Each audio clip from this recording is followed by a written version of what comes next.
Bienvenidos mis queridos amigos de Café con Leche 2118. Gracias por acompañarnos el día de hoy. Tenemos un invitado de lujo. Hoy estaremos hablando con el vicealmirante Mario Iván Carratú, formado en la Escuela Naval de Venezuela, nacido en La Pastora, en Caracas, Venezuela, exactamente a 50 metros de Miraflores, para luego ocupar altos cargos militares con el expresidente ya fallecido de Venezuela, Carlos Andrés Pérez, del 90 al 92. Bienvenido, vicealmirante. Muchísimas gracias por honrarnos con su presencia aquí en Café con Leche. Y bueno, ¿cómo se encuentra usted hoy?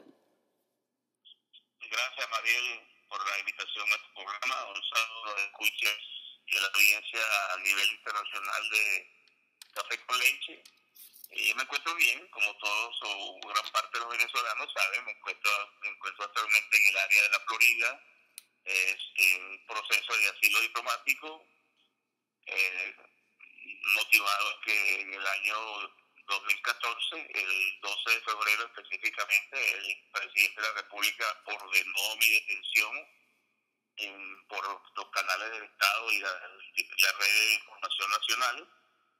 Me señaló como conspirador y que era responsable de los muertos, de los estudiantes muertos en Caracas, en la manifestación, que también se entregó al gobierno el político venezolano Leopoldo López, y me involucraron en ese tipo de actividad. Y para ese entonces yo tenía 3 meses en los Estados Unidos, porque vine a este país a presenciar la graduación de mi hijo en la Universidad de Minas en Denver, posterior a su graduación en una maestría de petróleo. Me quedé 2 meses más porque estoy terminando mis estudios doctorales en ciencia política en la Universidad Central de Venezuela, y me vine aquí a trabajar en mi trabajo de investigación, en el desarrollo de la tesis, buscando tranquilidad y buscando espacio mental para poder cumplir con ese gran reto académico que me tracé hace 6 años. Lamentablemente, digo lamentablemente para Venezuela y para mí, me tuve que quedar en los Estados Unidos.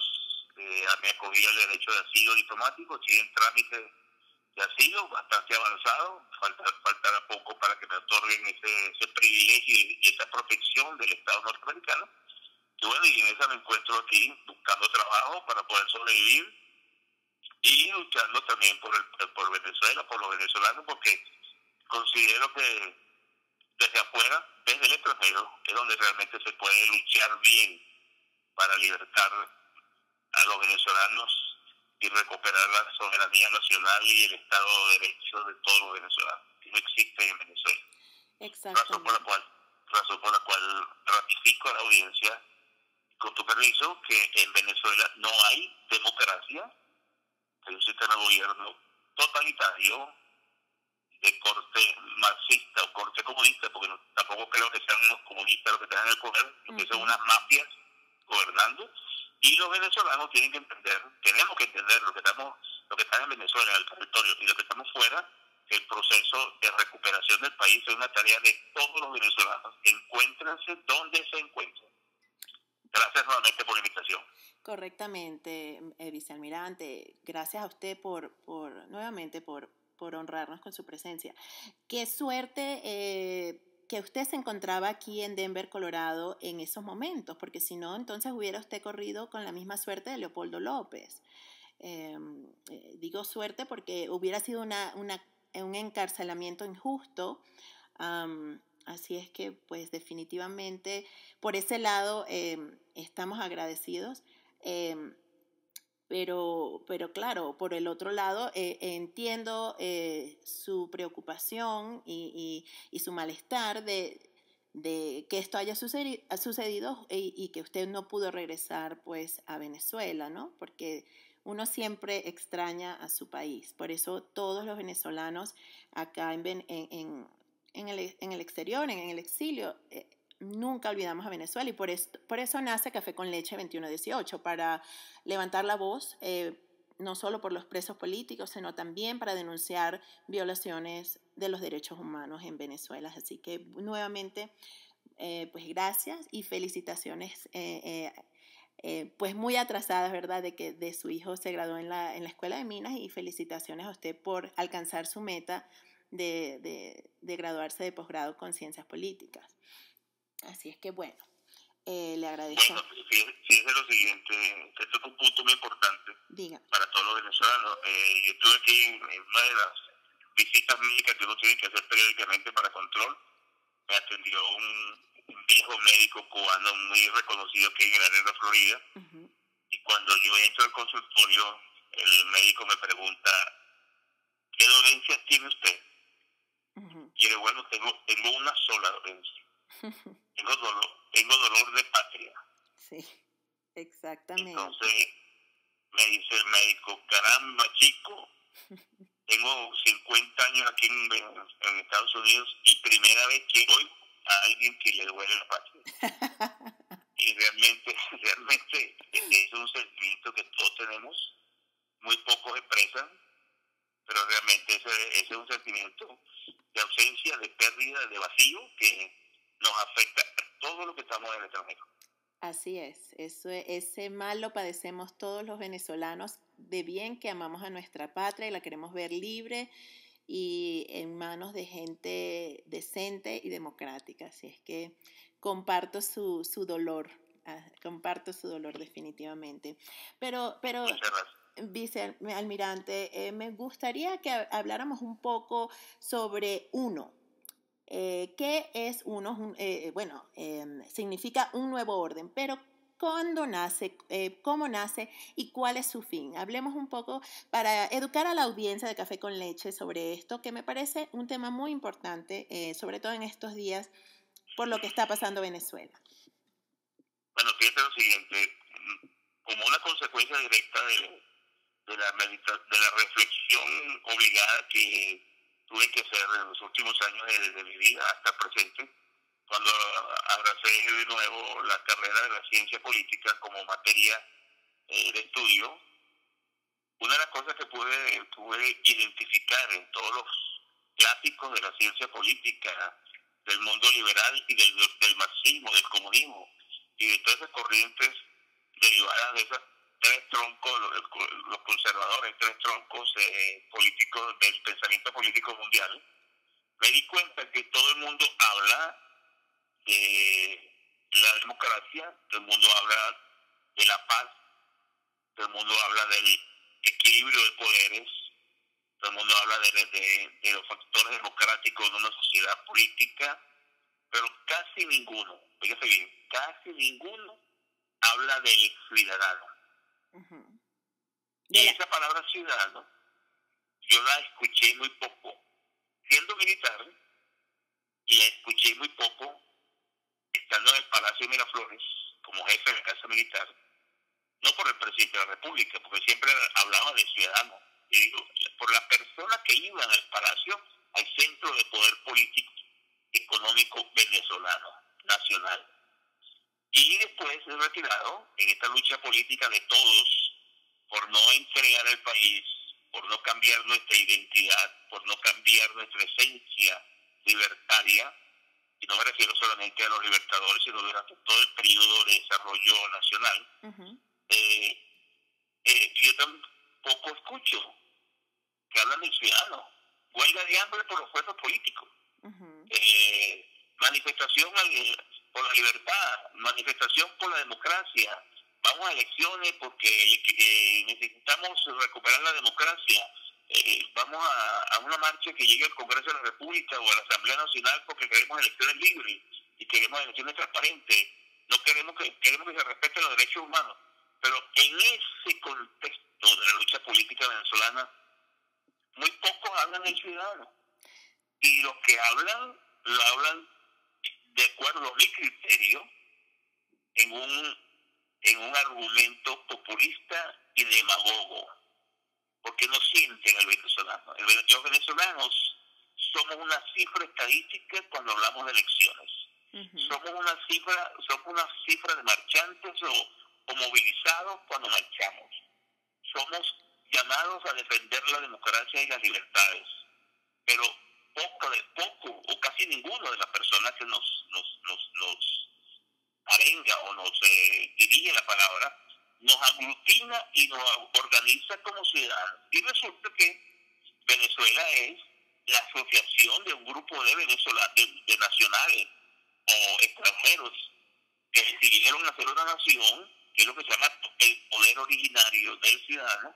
Se agrupan, hacen una constitución como documento fundacional, jurídico y político de esa nación que se llama Venezuela, y posteriormente que siguen los gobernantes, aparecen los partidos políticos, aparecen las instituciones y aparecen las ONG y aparecen otras organizaciones sociopolíticas que integran el juego democrático de un país de corte liberal, democracia liberal. Entonces, si nosotros no tenemos ciudadanos libres, es un contrasentido hablar de democracia. Si nosotros no tenemos unos ciudadanos que tengan sus derechos civiles, tampoco podemos hablar de la Constitución, porque la Constitución de la República de Venezuela, la del 99, el documento jurídico y político que se llama Constitución, desde su preámbulo, y le pido a los venezolanos que me escuchen, o a los extranjeros que me escuchen en español, les recomiendo que busquen la Constitución de 1999 y se lean el preámbulo. El preámbulo son 20 líneas que demuestran el espíritu, el valor y la identificación de los venezolanos que, agrupados como ciudadanos, le dan fuerza, vida a la nación venezolana. ¿Qué quiere decir con esto? Que nosotros estamos primero que los partidos. Sí, estamos primero que las Fuerzas Armadas, estamos primero que el gobierno, estamos primero que las instituciones políticas. Absolutamente. Y al final somos los últimos. Absolutamente estoy de acuerdo con usted. Se habla muy poco de la responsabilidad ciudadana. Como usted mencionaba, nos mueven como masas, ¿no? Aquí venga, vote, aquí venga y marche, aquí venga. Pero realmente, si el ciudadano común es despertar, abrir los ojos, se diera cuenta de que nosotros somos los que tenemos el poder originario, realmente el presidente de la República es nuestro empleado y que nosotros somos los que realmente mandamos, no estaríamos en la situación que estamos ahorita en Venezuela, ¿no le parece? Sí, claro, Dios, tiene mucha razón, coincido exactamente con usted, y fíjese que es cierto lo que te está diciendo, lo que estamos conversando, que cuando se habla de elecciones, se habla de los partidos políticos, pero los partidos políticos ahorita en Venezuela son minoría. Después de la última encuesta que he podido leer aquí, el número de personas que se identifican percentualmente, que se identifican con un partido, no llega al 9%. Sí. Y los partidos tienen menos de 2%, 3%, creo que Primero Justicia tiene 5.2%, los demás tienen menos de 2, 1.8, 1.0.5. Los partidos tradicionales no llegan a 1. Entonces resulta que en Venezuela hay una problemática delicada, además de la dictadura de los mafiosos, hay una problemática delicada porque el ciudadano no se identifica con la orientación política. En Venezuela hay 67 partidos registrados en el Consejo Nacional Electoral. ¿Cuántas ideologías representan esos 67 partidos? ¿Cuál es el pensamiento político y económico de esa orientación política? ¿Por qué son tantos? ¿Por qué hay partidos de maletín? ¿Y por qué hay tanta gente involucrada en los partidos y no llegan a conclusión nada importante? Es porque no están preñados de ciudadanos, no están full del concepto de ciudadanía, y que el hombre y mujer venezolana se identifiquen con esa corriente ideológica. Llegó Chávez, cultivó el país destruido institucionalmente, y aquí se sentó sobre el escombro de Venezuela, y por eso es que llegamos a esto. Pero no he respondido a su pregunta. Él preguntó por un nuevo orden. Venezuela necesita un cambio estructural en su manera de vivir y de hacer la política. La política no es exclusiva de los partidos. La política es del ciudadano en la esfera pública. O sea, de la puerta de su casa hacia la calle, usted hace política. Correcto. Usted llama al alcalde, usted se preocupa por el hueco en la calle, se preocupa por el alquiler, seguridad, la asistencia médica, la compra de alimentos, se preocupa por los colegios, por las universidades. Todos somos Venezuela, así es. Perdone que lo interrumpa, pero es muy importante lo que usted está diciendo. Antes de que me conteste la pregunta de uno, lo que quería agregar sobre el ciudadano común, que es absolutamente correcto lo que usted dice, que en Venezuela ahorita nadie se identifica con ningún partido político, porque ahorita Venezuela, el sentir que tiene es tan apolítico. Venezuela lo que necesita es unión.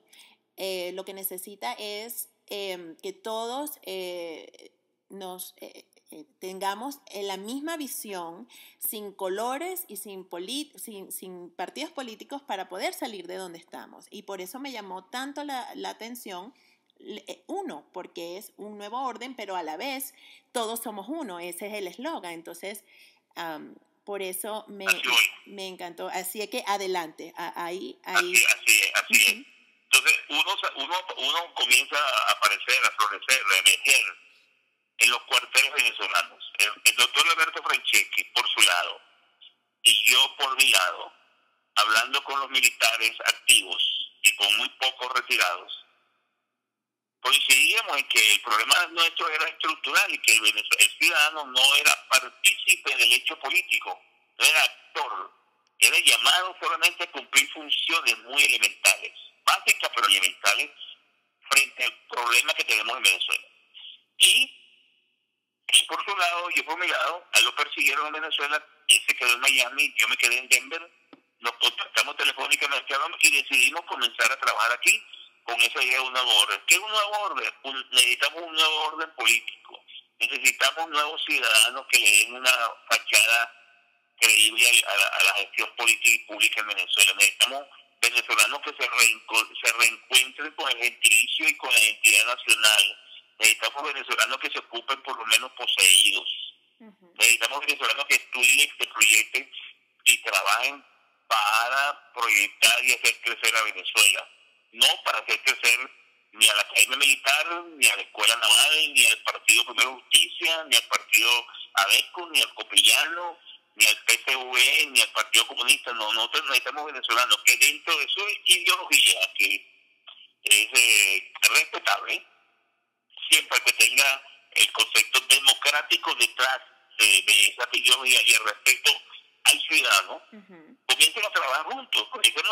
Entonces, esta idea aprendió, y cuando decimos nosotros, uno somos todos, significa que somos ciudadanos. Es la primera idea política en Venezuela que involucra una estrategia de rescate al ciudadano para libertar a Venezuela. Si nosotros no libertamos a Venezuela, no hay ciudadanía, no hay democracia, no hay partidos, no hay desarrollo, no hay libertades sociales, no hay derechos políticos, porque tenemos que ser ciudadanos para libertar el país. Cuando a mí me dicen una huelga de hambre, cuando a mí me dicen una marcha para que liberen los presos políticos, yo digo, ok, está bien que se convoque la marcha, pero si el gobierno le toma la palabra a quienes convocan esa marcha y libera a los políticos, a los presos políticos, que son como 150 más o menos, si lo libera a todos, yo me pregunto, ¿se acomoda el país? ¿Se recuperan los valores democráticos e institucionales? ¿Vuelve a ser Venezuela como era antes? No, por supuesto que no, pero entonces tendríamos estos ciudadanos de bien que han sido injustamente encarcelados afuera en las calles ayudándonos a reconstruir el país, porque el ser ciudadano, perdón que le interrumpa, como usted decía, todos somos Venezuela, todos somos uno. En Venezuela ahorita existe un declive social muy grande y creo que eso es parte del problema hoy por hoy en Venezuela, que nos quejamos de que hay corrupción, nos quejamos de que roban, pero realmente el ciudadano común, no todos, pero la gran mayoría forman parte de la corrupción, forman parte de, por ejemplo, tal llamado bachaqueo, que revenden comida. Todo esto, si nosotros fuéramos mejores ciudadanos, diríamos, no, esto no está bien, y no formar parte de este tipo de acciones, ¿no le parece? Claro, pero sigue siendo una expresión masiva, no relativamente pobre, sin fuerza. Usted dice una palabra ahí de bachaqueros. Yo le agrego otra palabra más fuerte, más hiriente. Somos migajeros. Bachaquero es el que revende la comida porque participa en el gobierno o tiene cierto poder en la posesión de los alimentos. Pero migajeros somos todos que estamos recorriendo los centros de alimentación, recogiendo migajas, tomates podridos, tomates podridos, pimentones podridos, las legumbres sucias, infectadas con gusanos, o sea, persiguiendo un paquete de pan, un litro de leche. No hay leche para los niños ni para los adolescentes, que es básico para su desarrollo óseo y estructura humana, o sea, el cuerpo humano, y el desarrollo mental y el individuo bien alimentado puede crecer intelectualmente y puede ser una pieza importante, y es una pieza importante para el desarrollo. Eso ocurre, pero no puede sectorizarse, tiene que ser la convocatoria. Vamos todos los venezolanos a libertar al país. Correcto. Cuando usted libera el país, automáticamente está liberando a los presos políticos, automáticamente está rescatando las instituciones, automáticamente está atacando a los ladrones y a los corruptos, así estén en el mismo seno de la sociedad venezolana, porque necesitamos un nuevo orden político, una nueva orientación, un nuevo liderazgo, una nueva concepción del Estado venezolano y de la nación venezolana, del manejo de la riqueza, de la administración de los recursos del Estado, de poder distribuir la riqueza, no solamente la descentralización como factor producto del federalismo institucional que es Venezuela, sino la descentralización de todo, porque yo voy dirigiéndome al último ciudadano en todo el territorio y yo estoy descentralizando desde ese punto de vista la acción política de gobierno. Cuando yo digo voy el último ciudadano en la frontera con Brasil, en la frontera con Colombia, en el mar territorial venezolano, en la isla de Coche, en la isla de la Tortuga, en la isla que está Los Roques, la isla de Urquilla, y todos esos venezolanos que están ahí apartados del territorio, la acción del gobierno, la presencia del Estado, que son las leyes, es para todos.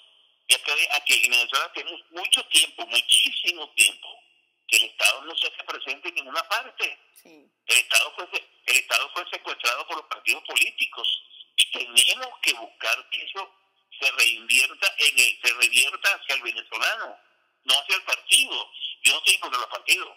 Los partidos después no son una forma de organización, pero fíjate ahorita estamos organizados.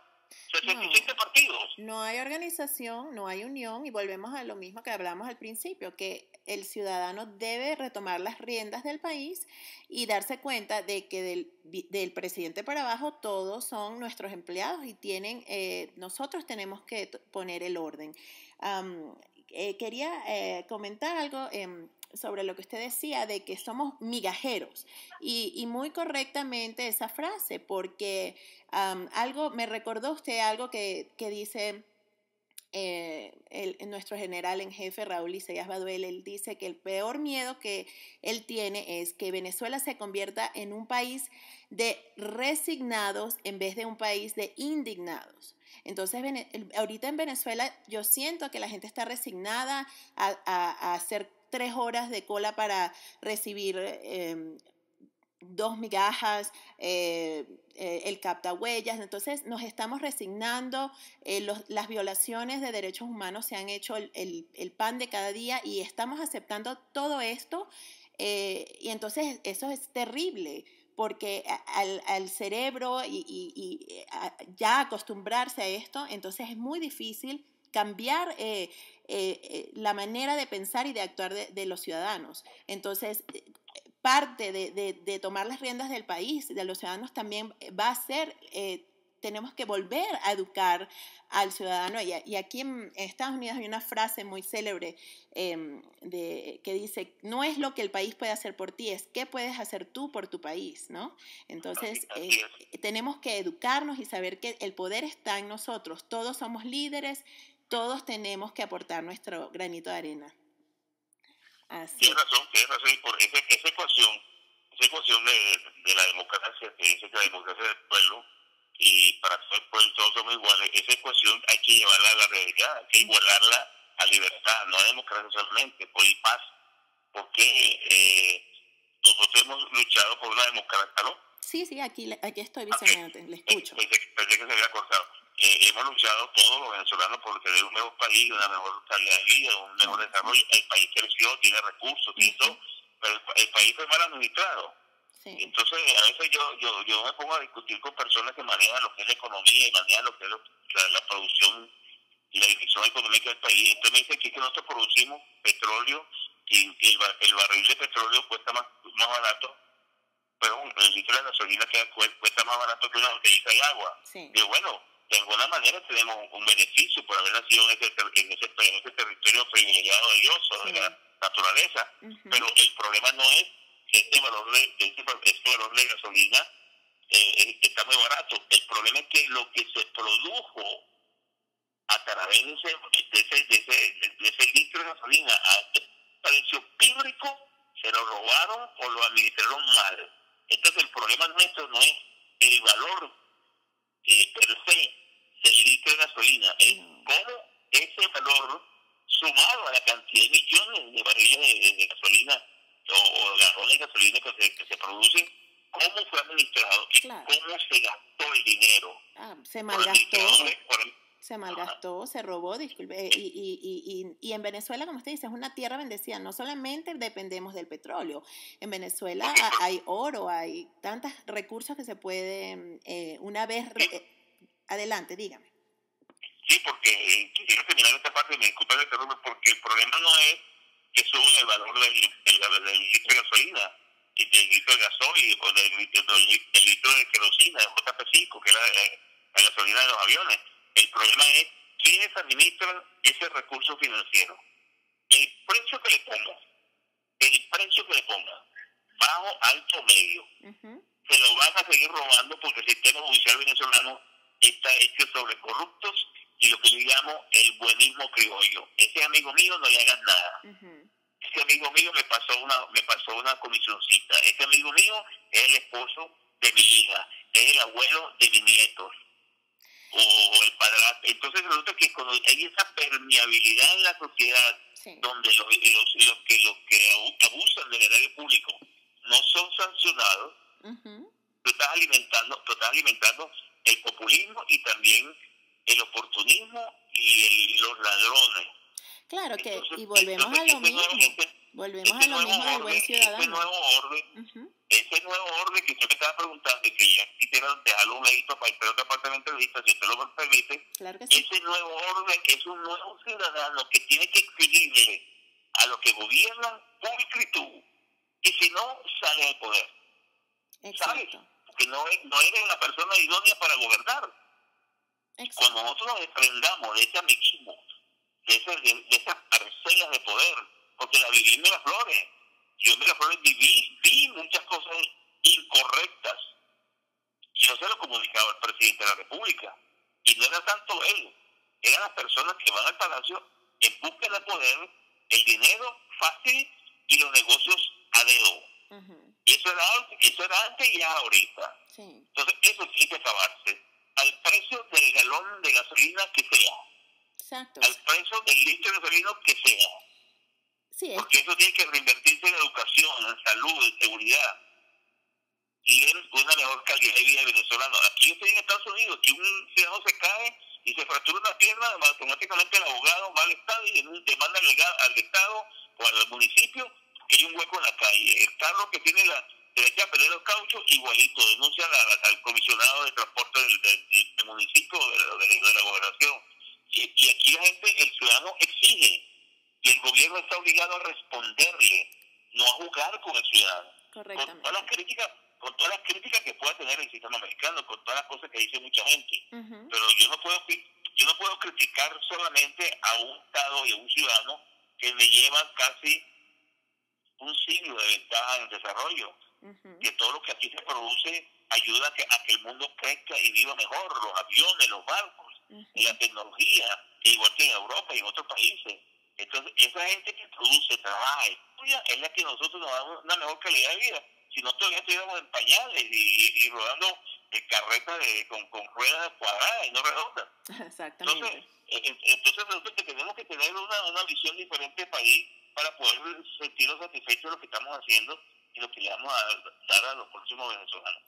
Absolutamente. Tiene que haber un cambio porque, como usted dice, no importa si el barril de petróleo vale $10 o vale $100, a la final si hay una corrupción y no hay transparencia y no hay un buen gobierno que maneje los fondos correctamente, nunca va a ser suficiente ninguno del dinero que entre, por supuesto.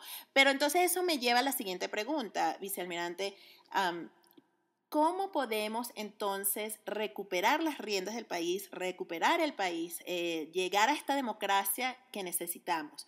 Una de las maneras es una constituyente, que hablamos un poco al principio de la entrevista. ¿Qué opina usted de una constituyente? ¿Estaría usted de acuerdo? ¿Cree usted que se podría dar ese escenario en Venezuela hoy por hoy? Bueno, fíjese lo siguiente, me toca un tema muy importante, muy complejo de abordar. Claro, indiscutiblemente que sí, Venezuela necesita un proceso constituyente imparcial, donde el pueblo escoja sus representantes a esa constituyente, después que tengamos la libertad, después que tengamos otro gobierno de transición. Ahorita la constituyente no hay manera de llevarla adelante, no hay manera de implementarla porque el gobierno puede salirse con la suya y llena esos escaños de la constituyente o esos curules de la constituyente con gente, con personas mordidas, corruptas, y va a ser más de lo mismo. Uh-huh. Nosotros tenemos que primero que antes de correr debemos caminar. Uh-huh. Antes de usar zapatos tenemos los pies desnudos y usamos escarpines cuando lo hacemos. Uh-huh. Entonces nosotros tenemos que ir paso a paso. La constituyente es necesaria, pero ¿bajo qué esquema esa constituyente te va a plantear? Con el mismo Tribunal Supremo y poderes del Estado. No, por no solamente el Consejo Electoral. Nosotros tenemos 30 magistrados que son unos corruptos, unos mafiosos. Nosotros tenemos el poder del pueblo, el soberano, apartado por la gente de la institución. Entonces, en las instituciones, en todas partes, prevalece el amiguismo y la corrupción. Entonces tenemos que desplazar a esa gente e introducir el concepto de la constituyente para la decisión del nuevo Estado venezolano y la nueva nación venezolana, por los valores democráticos y culturales, históricos y sociales que realmente queremos que sea el nuevo país o el Venezuela en el futuro. Claro. Eso necesita de hombres unidos en objetivos. Uh-huh. Yo no puedo hacer una constituyente cuando hay un grupo de personas que quiere el poder y que quiere revivir los errores del pasado. Uh-huh. o que quiere reunirse con las mismas personas que nos trajeron este problema, que no quiere que sea el Poder Judicial independiente, uh-huh. que quiere que el Consejo Electoral me preserve la cuota de poder para ir poder tener elecciones no libres sino manipuladas. Entonces, cuando el venezolano se quite las taras sociales, se quite la corruptela de la cabeza, ese constituyente va a entrar. Pero, vicealmirante, va a entrar en lo siguiente. Uh-huh. La secuencia histórica de los eventos en Venezuela serán de esta manera. Yo no soy pitonizo, ni soy el profeta, ni soy ningún adivinador que predigo el futuro. Nosotros tenemos una crisis. Esa crisis tiene que romper. Uh-huh. Romper el statu quo que actualmente hay en Venezuela. Uh-huh. Ese statu quo, romperse, tiene que dar paso a una junta de transición. Esa junta de transición que no es de un partido, ni un solo ciudadano, sino puede ser de 5, de 3, de 7, de 9 y de 13, depende de cómo se constituya, tiene que representar todos los sectores del país. La ciudadanía tiene que respetar esta constituyente porque va a trabajar en esa transición política, porque va a reconstruir el tejido fundamental y básico de una nación, que es el ciudadano, la cordialidad, la paz, la libertad, los derechos civiles, la seguridad, esas cosas tienen que reconstruir. Inclusive, ¿cuántos venezolanos somos? Dicen que somos 26, que somos 27, que somos 20. Hay una cantidad de extranjeros con documentos venezolanos, eso tiene que registrarse. Uh-huh. Y eso no se hace en 3 meses. En México se tiró 2 años y medio. Entonces, la constituyente es una institución política necesaria cuando una crisis en una nación ha destrozado los valores institucionales y ha aplastado al ciudadano. Eso tiene que ser una constituyente. Pero antes de eso, Venezuela tiene que limpiar, refundar las estructuras sociales del país, no políticas, sociales. La cordialidad entre nosotros, hay odio, hay rechazo, hay un peligroso ingrediente que puede llevarnos a un caos, a una violencia generalizada, y un país en un caos no hay constituyente que valga.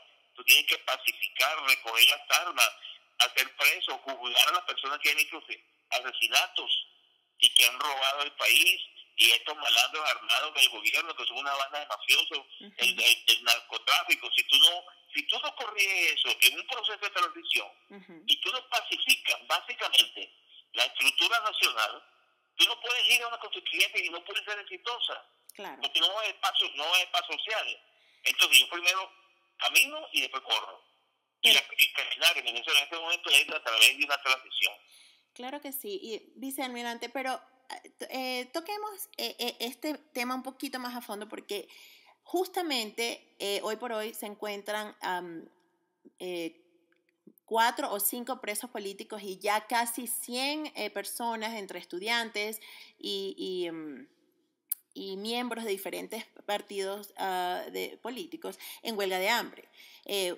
Como usted conocerá, Leopoldo López en su petitorio exige fecha para las elecciones, que el fin de este petitorio es conseguir la mayoría en la Asamblea Nacional para entonces así pedir la constituyente, porque entonces si lográramos eso, con la presencia de no solo de la ONU, pero también de la Unión Europea, para asegurarnos de que haya claridad en los votos, porque todos sabemos que el CNE es corrupto, todos ya conocemos a Tibisay y sus tendencias irreversibles, entonces tendríamos que ir al voto manual, y si llegáramos a lograr esto, no sería un camino de flores, por supuesto que no, pero si llegáramos a lograr esto, pueden ser revocados de inmediato todos los 5 poderes constituidos. Entonces, y los obliga a someterse a un control estricto a la Asamblea Nacional Constituyente. ¿No le parece a usted que esto sería lo mejor, la mejor manera de abordar el problema ahorita? Porque si no, ¿cómo propone usted entonces hacer esta transición, esta limpieza, apaciguar, desarmar? ¿Cómo haríamos esto, vicealmirante? Bueno, fíjese lo siguiente, hay muchos argumentos y muchos hilos sueltos en lo que hemos estado conversando. Claro que hay que hacerlo, había que armar la red democrática o la red institucional o la red de valores políticos que nos hace falta para dar el paso siguiente. Yo no estoy en desacuerdo de la constituyente, no estoy en desacuerdo de las elecciones. Yo lo que he dicho siempre es que si yo voy a ir a elección, yo tengo que poner condiciones. Correcto. Una condición, usted le acaba de decir, voto manual. A mí me hubiese gustado que López, Ledesma, el general Rivero, son 12 muchachos o 30 muchachos que están en huelga de hambre peligrosamente en otros estados del país, inclusive en Nueva York. A mí me parece ridiculísimo que un general de brigada esté en huelga de hambre en Nueva York. ¿Cuál es el mensaje mundial que hace el general en huelga de hambre? Y soy militar, y lo conozco y sé quién es el general Rivero. ¿Qué mensaje te hace el general al mundo?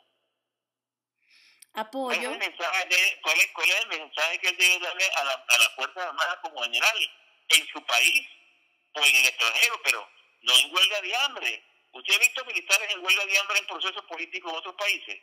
No, el militar es parte del Estado. Es una institución muy particular y muy privilegiada del Estado y tiene que desgastarse en peticiones que sean realmente contundentes. Rivero no puede pedir el preso político. Yo pediría que se fueran los cubanos, la soberanía nacional, que se vayan los rusos, que se vayan los iraníes del país. Nosotros somos la esencia y la parte del pueblo que resguarda la soberanía integrada. El candidato político, el político López y todo lo que tenga huelga de hambre, está bien, pero Ya tenemos experiencia con Franklin Brito, no logró nada. En Cuba, ¿cuántos se han inundado en huelga de hambre y no han logrado nada? En Venezuela fueron los expresidentes de otros países.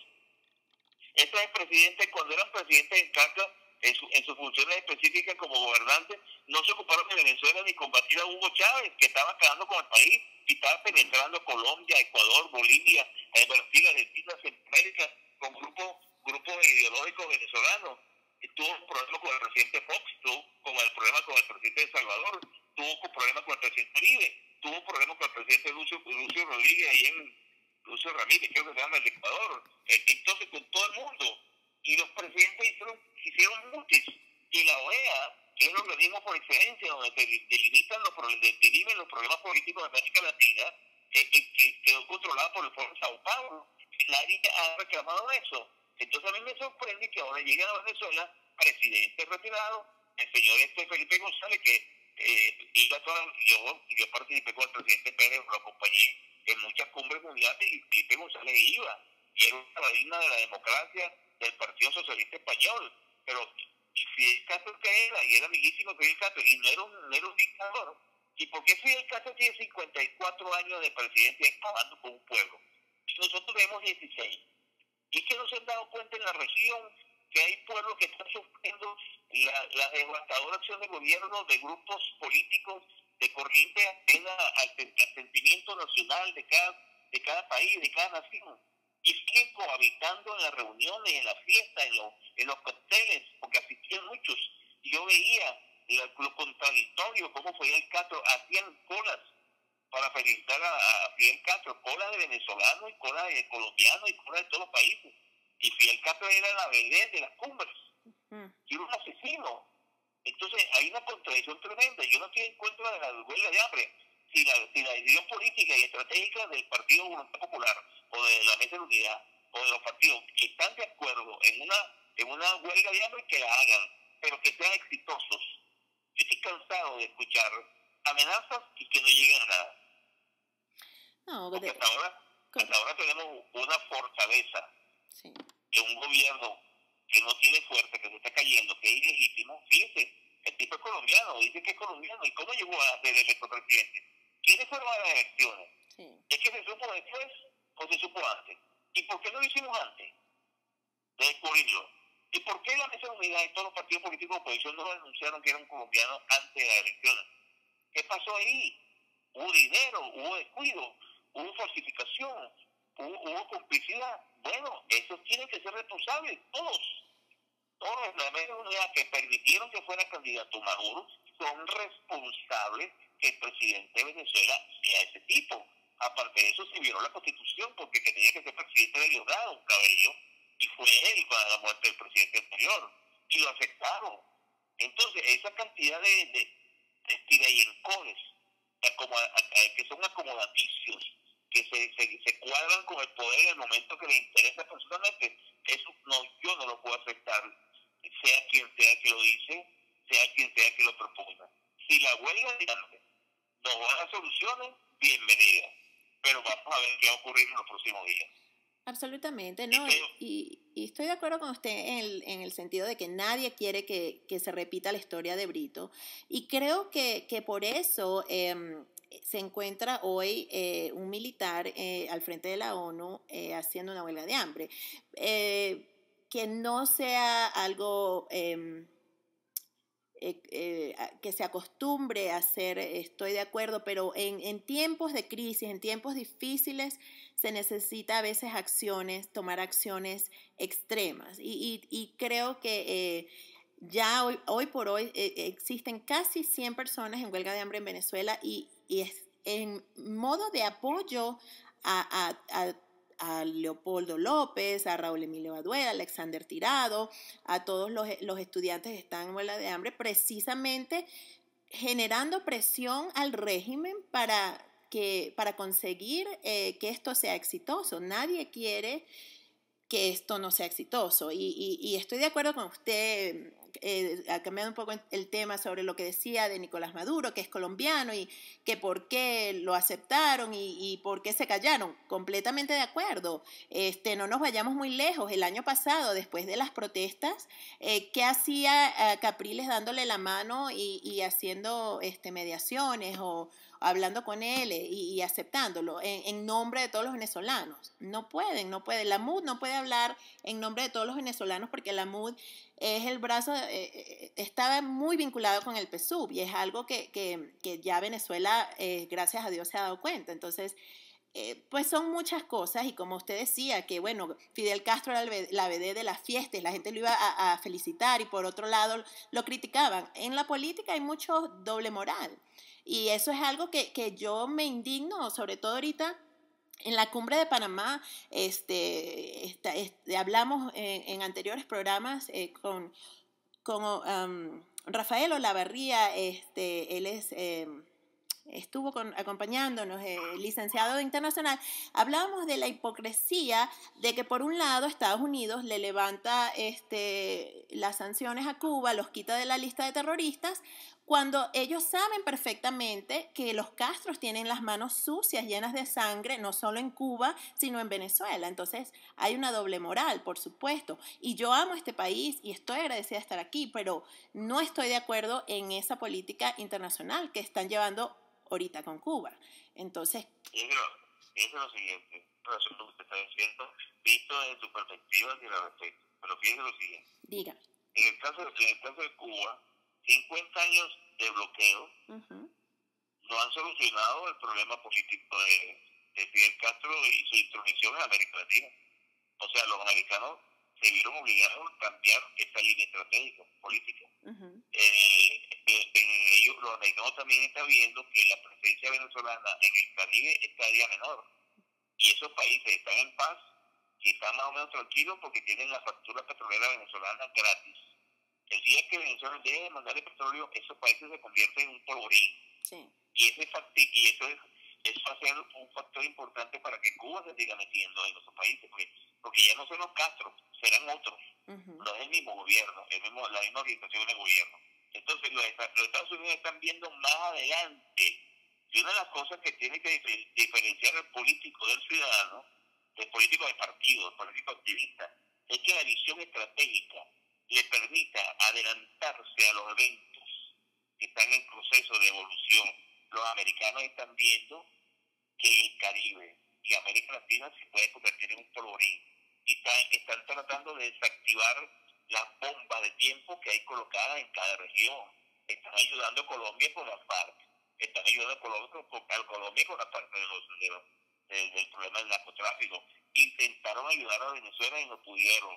Intentaron ayudar a Ecuador y tampoco pudieron. Perú está más o menos por ahí. Y el único país seguro que hay en América Latina es Chile. ¿Y qué pasó con Chile? Pasó por una experiencia de 15, 17 años de dictadura militar férrea. ¿Qué hizo la dictadura de Pinochet? Básicamente eliminó a los comunistas, eliminó lo que era de Fidel Castro, eliminó la presencia de la izquierda latinoamericana en ese país. Yo no estoy favoreciendo a Pinochet ni mucho menos. Yo me entrevisté con Pinochet en 1993 en Santiago de Chile y yo era militar activo, autorizado por el presidente de la República en ese entonces. Y yo hablé con él en su casa privadamente 1 hora y media. Y él me explicó una cantidad de cosas que muchos venezolanos desconocen que ocurrió en Chile. Por ejemplo, hubo 4.000 actos terroristas en menos de 2 años en Valparaíso y en Santiago de Chile, dirigidos por las corrientes de Fidel Castro y de Allende, del Partido Popular de Allende. Entonces resulta que los militares tenían que entender. Ahora en Venezuela le critican a los militares que no intervienen. ¿Por qué no intervienen? Porque fueron destruidos. Porque si los militares no hubiesen sido destruidos como fueron destruidos por Rafael Caldera en 1992, porque después del golpe militar fueron presos 700 oficiales y esos oficiales fueron perdonados de su grave delito de rebelión, no solamente por Rafael Caldera, por los ministros del Poder Ejecutivo, los partidos políticos de entonces, por el alto mando militar de entonces, por la oposición política de entonces. Entonces las Fuerzas Armadas quedaron inermes ante esa barrabasada que cometió Rafael Caldera, buscando la paz en unos oficiales que habían roto el juramento de la Constitución. Caldera no respetó la Constitución, no extendió el hecho militar, violó la Constitución. Caldera institucionalizó el golpe militar cuando perdonó a los rebeldes. Y uno de esos rebeldes llegó a la presidencia. Y estos generales ahorita son los tenientes capitanes de entonces. Entonces, todo este mal que tiene Venezuela es producto por errores políticos individuales y que nadie ha cobrado y nadie ha señalado. Yo, Iván Carrasco, no quiero seguir viendo a políticos, llámense como se llamen, cometiendo errores en función del pueblo. Y por eso es que yo participo en un nuevo orden, porque el venezolano no puede seguir aguantando, no puede seguir apoyando a personas que utilizan el pueblo para ambiciones personales. Eso no puede seguir. Absolutamente de acuerdo con usted. Absolutamente de acuerdo con usted, vicealmirante. Estoy de acuerdo en lo que dice y definitivamente Venezuela tiene que, los venezolanos tenemos que unirnos y dejar los odios y de apuntar dedos, que es tu culpa, que es culpa de... Porque como usted dice, es algo que son errores del pasado que... inclusive, como usted mencionaba, que vienen desde Caldera o inclusive desde antes, y entonces estamos ahora recogiendo los frutos de lo que sembramos en aquel entonces, ¿no? Pero fíjate lo siguiente, perdón que interrumpa. Yo lo digo con conocimiento de causa. Yo soy el único venezolano vivo y presenció lo que ocurrió en el 92 en Venezuela. El único venezolano vivo desde el centro del poder. Ahí está metido Rodríguez Corro, presidente del Tribunal Supremo de la Constitución. Ahí está metido Unai Pietre. Ahí está metido Mario Moronta, de la Iglesia Católica. Ahí estaban metidos los partidos políticos, todos sus mandateros. Ahí estaban metidos los medios de comunicación. Entonces resulta que todas esas personas que querían hacer eran malos, buscaron lo peor, la parte militar. Y como no lograron los militares, pues fueron por el Tribunal Supremo de Justicia, modificaron y manipularon el juicio. El pueblo no se dio cuenta. El pueblo se está dando cuenta es ahora lo que hicieron las élites políticas y sociales en Venezuela frente a la democracia, frente al pueblo, porque al tumbar a Pérez, fíjese lo que le pasó al pueblo venezolano, entró en un barranco, porque esos líderes políticos, esos líderes sociales y esos militares activos rebeldes no han sabido darle respuesta a las demandas sociales. Sí. Y esa es la calamidad nuestra, no seguir repitiendo los mismos errores porque X o cual persona me convoque para ser parte de sus intereses. Yo me resisto a eso. Sí. El que me lleve a moverme para algo, yo quiero ver por este equipo. Yo quiero ver el equipo de López. ¿Quién lo acompaña en su lucha política? Yo quiero ver sus caras. Yo quiero ver sus asesores. Yo quiero ver los asesores de María Corina. Yo quiero ver los asesores de Capriles. Yo quiero verlos públicamente. Aquí está, me acompaña Iván Carratú, militar. Me acompaña Miguel Rodríguez, economista. Me acompaña el doctor Adelito de Sousa, médico cirujano. Yo quiero ver esas personas. Nadie los ve. Todos están detrás de la cortina y cuando llegan al poder sacan las uñas. Lo viví en Miraflores. El Consejo de Ministros de Pérez estaba minado de intereses. Había personas de los cuatro grupos económicos más importantes del país en el Consejo de Ministros, porque como ellos financian la campaña, piden cargos después. Entonces había gente del grupo Santa Lucía, había gente del grupo Girada, había gente del grupo Cisneros y había otro grupo más. Solamente habían 3 políticos, Izaguirre y uno llamado Lairet, que era comunista, o izquierda, guerrillero. Y el resto estaban trabajando por sus intereses económicos. El presidente de la República no gobernaba abiertamente, él daba orden, tomaba decisiones, pero todo se manejaba por un grupo de interés. El Congreso, senadores y diputados aprobaban leyes que beneficiaban al sector económico y no al pueblo. Exacto, pues volvemos a lo mismo, tenemos que ser mejores ciudadanos, tenemos que dejarnos de buscar intereses propios, del egoísmo, porque hoy estamos pagando los errores de nuestros antepasados y estamos cometiendo errores peores. Por eso es que quienes nos escuchan tienen que darse cuenta que no pueden seguir repitiendo la misma historia con los ojos cerrados. Correcto, tenemos que asumir el rol ciudadano, tenemos que darle prioridad al hombre, al ciudadano, que sea el decisor político y no el arrastrado a votar exclusivamente. Correctamente. Tenemos que dejar de ser migajeros, como usted mismo lo dijo. Pero vuelvo a mi pregunta, ¿cómo llegamos a esto? Ya hablamos de la amnistía, ok, usted dice, bueno, pues al liberar el país liberamos a los presos políticos, pero ¿cómo liberamos el país? ¿Cómo podemos...? Tiene que ser algo pacífico, porque nosotros como pueblo no estamos armados. Usted ya mencionó, tenemos un narcogobierno que usa de mano derecha a estos motorizados, a esta cuerda de criminales, que se presta y no se toca el corazón para pegarle un tiro a una persona en la cabeza. Entonces, nosotros no podemos... ¿Cómo enfrentamos esto? Las únicas armas que tenemos es la constituyente, de repente una amnistía para los presos políticos. ¿Cómo conseguimos esto? Pues vuelvo a decir lo que leí inicialmente. La única fuerza social en el mundo,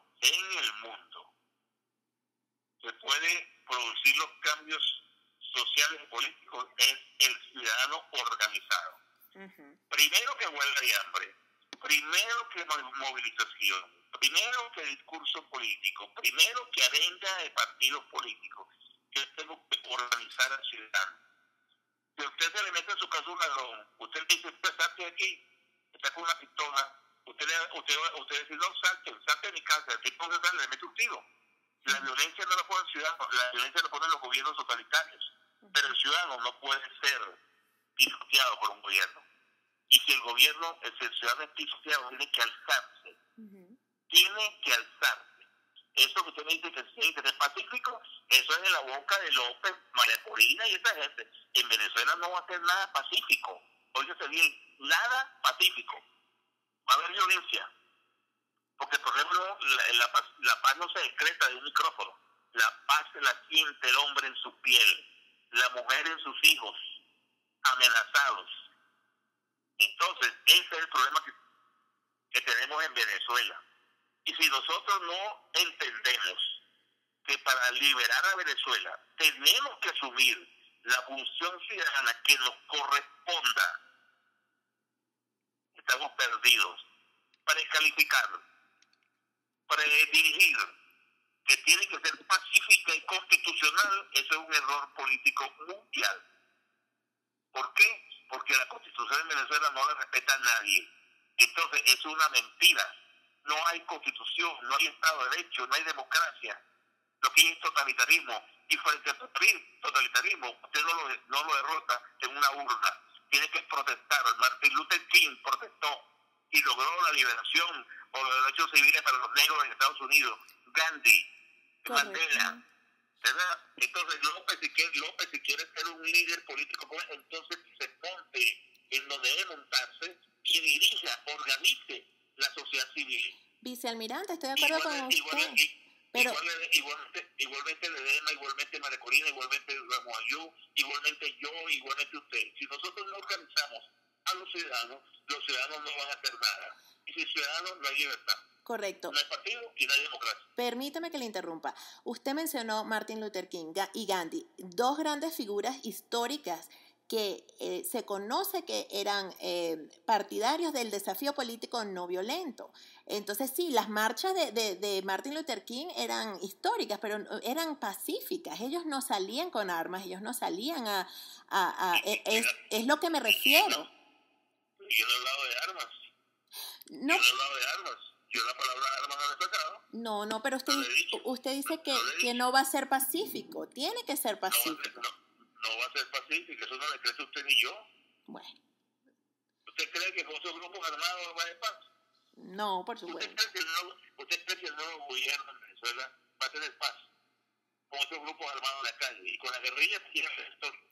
Y con los iraníes en el territorio. Mire lo que yo pienso. Bueno, ellos son los violentos, nosotros no. Nosotros somos gente de paz y de bien. Usted cuando pelea con un espejo, usted no se golpea ni se rompe la mano. No. En el otro lado hay grupos violentos que no se dan cuenta de pegar el poder. Y usted tiene que estar claro que para quitar el poder a esa persona tiene que enfrentarlo. De acuerdo con usted, pero pacíficamente. Por ejemplo, le doy un ejemplo de lo que me refiero. ¿Qué es lo que se dice pacífico? Ok, déjeme, le doy un ejemplo. Permítame que le interrumpa. El 30 de mayo, López volvió a convocar al pueblo venezolano. El pueblo venezolano vuelve a salir masivamente y entonces le dan el error del 30 de mayo es que Voluntad Popular les dan un discurso de 1 hora, los mandan a la casa. Ese fue un error garrafal. Ya tenemos al pueblo en la calle, nos quedamos en la calle pacíficamente, si quieren prendemos velas o nos agarramos de la mano, pero aquí nos quedamos hasta que el régimen nos dé respuesta, hasta que este hombre renuncie, hasta que hagan esto. ¿No le parece? Eso es el desafío político no violento. A eso me refiero. Claro, y así le pasó a Rosales en el 2007, y así le pasó a Capriles en el 14 del año pasado, y así le ha ocurrido a todos. Negocian con el gobierno, así pasó con el referéndum revocatorio, que era para el 2003, y lo negociaron con el gobierno para el 2004. Y ahí el gobierno sacó las misiones y acabó con el malestar que había repartiendo dinero de manera de un populismo exacerbado. Siempre ha habido negociaciones. Cuando Chávez estaba preso y lo liberaron, se negoció con Chávez también la libertad. Los partidos políticos han estado negociando todo el tiempo y han cometido errores todos. Pues entonces, vicealmirante, nos merecemos el gobierno que tenemos entonces, porque si no. Yo no me merezco los políticos que tenemos. El político tiene que organizar la sociedad, le repito, organizar a los ciudadanos. Usted me dice, ¿por qué no se quedaron en la calle? Porque no estaban organizados. Porque no había liderazgo para mantenerlos en la calle, para no convencerlos. Y hay que quedarse en la calle para luchar definitivamente por la libertad de Venezuela. Pacíficamente, como usted, yo voy a la calle pacíficamente. Claro. Pero si me consigo un tipo que me mete con un palo, yo tengo que dar un palo. Ah, no, claro, por supuesto, hay que defenderse. Entonces, hay que defenderse. Yo no puedo precalificar que todo evento tiene que ser pacífico. Por naturaleza, el hombre es pacífico. Sí. Por naturaleza, el hombre lucha por su vida. Por naturaleza, el hombre se defiende. Entonces, con mi precalifico. Pacífico y constitucional. ¿Qué estoy diciendo? Que la Constitución pague porque la respeta. No, la Constitución no la respeta nadie. Ni la oposición ni el gobierno. Sí. Léase el preámbulo y vea lo que dice el preámbulo constitucional. El espíritu del marco jurídico que es la Constitución. Y está irrespetado en sus primeras 20 líneas. Entonces, ¿tenemos o no tenemos? ¿Somos democráticos o no somos? ¿Somos libres o no somos? ¿Somos esclavos o no somos? ¿Somos sumisos o no somos? Entonces es pacífico y constitucional. Miren, ese es un error. Claro que necesitamos paz. Pero yo no puedo salir a hacer paz cuando yo le voy a quitar de la boca la carne venezolana a los comunistas del mundo de América Latina. Que están armando. Fíjense que en Caracas matan a personas y la policía va presa. Y los colectivos están libres. Sí. Ahí se invirtió todo hecho jurídico y político de la seguridad. Ahí no hay seguridad para nadie. No, para nadie. Entonces, ¿cómo pretende usted que sea pacífico? ¿Cómo usted dice que ciudadano que sea pacífico? Vamos a hacer como los cristianos en la época de la lucha del Foro Romano, cuando perseguían a los cristianos y los lanzaban a los leones. Sí, vete para el Foro Romano, vas encadenado y no pelees con el león, déjate comer. Bueno. ¿Usted no parece que eso es algo que no es válido en este tiempo? Entiendo la comparación y es muy válida, y estoy de acuerdo con usted en que tenemos que defendernos, pero somos más que los colectivos. Entonces yo pienso, somos mucho más. Le doy un ejemplo. Cuando un criminal entra al metro, 1 o 2 criminales a robar a todas las personas que van en el metro, los someten. ¿Por qué? ¿Porque son mayoría? No. ¿Porque tienen pistola? No, porque están organizados, que era lo que usted decía. Esos 2 criminales tienen un plan, se meten en el metro, ya tienen un plan organizado y pues someten a todas las personas que van ahí. Ahora, si nosotros, que somos mayoría, nos organizamos, que dándole la razón a usted, pues podemos entonces salir de esto y someter a los violentos. y tenemos que salir en todo el país. Discúlpame, me interrumpa, tenemos que salir en todo el país. No Sí. tengo que irme con la línea Libertador. Yo salgo en el foro, en la avenida, la Junta, ahí en Maracay. Me doy el paseo del lago Maracaibo, salgo con la gente, sin estar diciendo que cito es. Señores, el día lunes 1 de julio, el día 5 de julio de 2015, los venezolanos amantes de la libertad parar el país, Exacto. donde estén. Salimos Punto. todos. Exacto. Punto, para nada. Entonces, habrá que se paren, habrá que no se paren. Pero yo estoy casi seguro que van a ser muchos. Sí. Y esos muchos van a remolcar a otros. Y en esa demostración de fuerza ciudadana, no de partido, ciudadana, el mundo se da cuenta que los venezolanos estamos arrechos. Exacto. ¿No? Y que estamos dispuestos. Entonces las embajadas, los gobiernos presionan políticamente porque el ciudadano está reclamando libertad. Está reclamando no libertad de precio político, está demandando libertad. Que no maten más ciudadanos, que comamos bien, que vivamos bien, que se respeten los derechos humanos, que los que están exilados regresen, los que están desplazados regresen. Entonces, el mundo se dará cuenta, pero eso no es lo que estamos haciendo. Analice individualmente lo que está ocurriendo en el país. Pídale, entrevista a López, entrevista a María Corina y dice, señores, ¿por qué ustedes no se sientan a hablar todos juntos? Porque ellos se pelean en la mesa de unidad, es que todos no son políticos. La falta de unión, esa mesa, perdón que lo interrumpa, esa mesa de unidad es de nombre solamente, porque en Venezuela está pasando lo que está pasando por falta de unión y por falta de organización, vicealmirante. Está muy bien, hay que presionarlos desde afuera, los ciudadanos presionen. ¿Qué pasa en Kosovo? Cuando los jóvenes estudiantes universitarios se unieron para tumbar al dictador que tenía 13 años matando gente. Sí. Montaron una tarima, agarraron la bandera de ese país y se la pusieron en la mano a todos los políticos. Si usted ve el documental, los políticos no querían agarrar la bandera. Los muchachos los obligaron a agarrar la bandera y pusieron de límite: el día tal del próximo año se van. Y ese día se fueron. Ese día se vinieron todo el pueblo kosovar hacia la capital. Los soldados se apartaron, los policías se apartaron, entraron con camiones, gandolas, palos, picos, machetes, todo, y quemaron el gobierno. Pero se fue el dictador. Se determinaron a atacarlo, pero no fue un líder político, fue el pueblo. Fue el pueblo. Bueno, pues es que este régimen va a llegar hasta donde el pueblo lo deje llegar, hasta realmente. Y a eso me refería con que tenemos el gobierno que nos merecemos. No porque merecemos tanta maldad, sino porque no hemos hecho lo que nos corresponde. Y quiero leerle un pedacito de lo que, para que nuestra audiencia entienda a lo que nos referimos sobre el poder constituyente. El poder constituyente es la voluntad originaria, soberana, suprema y directa que tiene un pueblo para constituir un Estado, dándole una personalidad al mismo y darse la organización jurídica y política que más le convenga.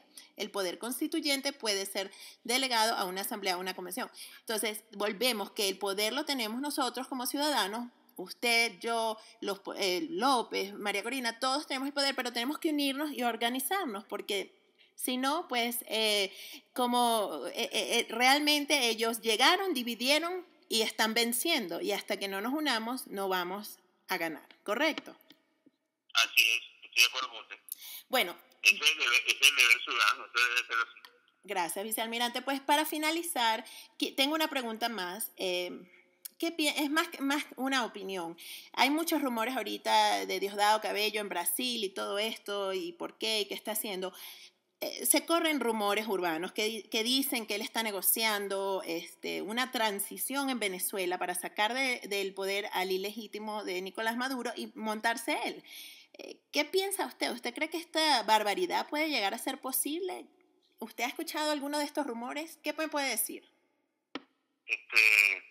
Bueno, sí, usted tiene razón cuando me dice que es una barbaridad, pero ya cometieron una barbaridad cuando designaron a Maduro candidato presidencial. Bueno, cuando los poderes públicos del Estado, el Tribunal Supremo dio, y el Poder Electoral dieron piso político ilegítimo a esa decisión errónea de designar a Maduro, pero la oposición no reaccionó. Ahora es posible que Diosdado esté buscando negociar en América Latina con los países que son afines a su gobierno, una transición política, pero una transición política que no va a llevar a la democracia, no va a llevar a más de lo mismo. Ah, no, por supuesto. Entonces ahí, frente a esa posible realidad, frente a esa opción que ellos están buscando, porque fíjense también, Maduro iba a ver al Papa. ¿Y por qué el Papa? Porque están buscando darse una visión democrática de pacíficos, y no lo son. Igual que hablan que fueron a Panamá y fueron a la cumbre con todos los países, y los cancilleres nuestros, que son varios cancilleres, van a todas partes del mundo, gastan inmensas sumas de dinero y hacen un lobby, y han pagado un lobby inmenso en dólares a los lobistas norteamericanos para manejar parte de los intereses en el Congreso de la República de los Estados Unidos. Eso no es mentira. Diosdado puede hacer eso, lo intentará, lo estará negociando y le voy a responder groseramente. Pendejos nosotros si lo permitimos. Exacto. El problema no es lo que él quiera, Sí. El problema es que nosotros aceptemos. Cuando usted tiene, me disculpa la pregunta, cuando una dama le gusta una persona, un hombre, un caballero, y la dama que acepta, no es el hombre que decide, es la dama que acepta, si recibe, acepta, quiere y se casa con él. Correcto. Independientemente de lo que le diga el futuro. Vamos a estar hablando de la parte romántica de la relación hombre-mujer. Sí. Nosotros somos igualitos. El pueblo es el que decide. Y si el pueblo acepta eso, porque no está organizado y está mal dirigido, seguiremos en lo mismo. Ya llevamos 22 años dando tumbos, no 15, 22. Desde el golpe del 4 de febrero. Está usted en lo cierto cuando lo compara con una relación hombre-mujer. Venezuela, siendo la mujer, se encuentra en una relación violenta, en una relación de abuso, y cada vez que la intentamos ayudar, entonces han salido los grandes errores, los grandes negociaciones que nos han frustrado liberar a Venezuela. Y bueno, ya estamos al límite, ya estamos a no poder más, tanto económica como socialmente, y pues es la hora de que el ciudadano venezolano diga basta, se levante y pues tome las riendas del país y haga valer su responsabilidad. Así es, estoy de acuerdo con usted, eso va a ser la solución a nuestro problema. Y yo no tengo duda que va a ser así. Pues no tengo duda. Espero en Dios y tengo fe de que así será y que pronto tendremos una Venezuela libre, la que realmente queremos y merecemos. Vicealmirante Mario Iván Carratú, muchísimas gracias por acompañarnos en Café con Leche 2118 el día de hoy. Le agradezco infinitamente, Dios le bendiga. Me gustaría extenderle la invitación a otro programa para que hablemos un poco de lo que pase en estos días sobre la huelga de hambre y todo esto. ¿Le parece bien? Sí, como no, gracias a la audiencia por escucharme, a usted por invitarme, a la gente de Café con Leche, pero también quisiera proponerle un tema. Dígame. Yo quiero proponer un tema que sea exclusivamente las Fuerzas Armadas en Venezuela, presente y futuro. Me encanta, lo acepto el reto, hago mi tarea y nos vemos entonces, en unas semanas más, y hablando de Fuerzas Armadas de Venezuela presente y futuro con Mario Iván Carratú aquí en Café con Leche. ¿Le parece? Ok, cómo no. Bueno, buenas noches, gracias por su invitación y un abrazo. Buenas noches, un abrazo. La felicito. Gracias, un honor realmente es recibir esas palabras. Bueno, amigos de Café con Leche, gracias por acompañarnos el día de hoy. Y nada, nos vemos el próximo domingo aquí en Café con Leche 2118 a Radio Off.